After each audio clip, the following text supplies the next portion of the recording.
相信大家都好清楚，即係AI 同埋新嘅醫療科技其實都好幫到即係醫療衛生界或者醫療嘅，無論喺預防啦、診斷啦同埋治療。咁我自己本身係放射科醫生，其實喺 AI 嘅人工智能入邊咧，其實診斷都已經進步咗好多。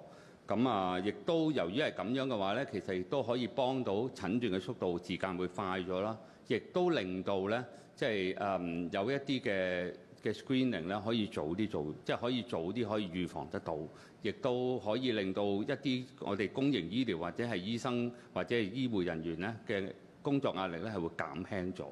咁喺呢個情況底下咧，亦都可以增加到個速度同埋準確性。咁我喺呢一度，我會覺得咧，呢個係應該要多啲推進，同埋希望政府可以擺多啲資源做呢件事。但係呢件事咧，亦都引發咗一啲其他嘅問題咧，就係例如話，可能我哋會有啲同事會擔心，咦？會佢哋嘅即係職位會唔會受到影響啊？又或者可能會唔會係話點樣去應用啊？咁呢一度嘅時候咧，亦都希望政府能夠咧可以俾佢哋多啲嘅溝通同埋理解，同埋多啲嘅 training 咧，去令到佢哋咧可以適應或者甚至乎接受，甚至乎應用得到，應用得好，咁就會提高咗個效率。咁第二咧就係最重要嘅就係我哋有陣時我哋而家見到一啲嘅高新科技係應用喺一啲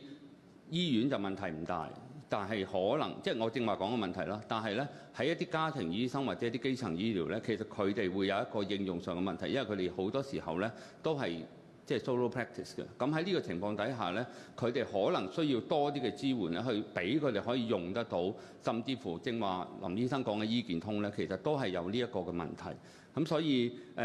除咗呢兩樣之外咧，第三樣我覺得需要考慮嘅就係當中牽涉到嘅一啲倫理同埋法律嘅指引咧，喺用嘅時候，尤其是一啲私隱或者係一啲其他嘅應用上邊咧，呢一度需要好好地去 monitor 或者去監察或者去睇下點樣去做得更加好。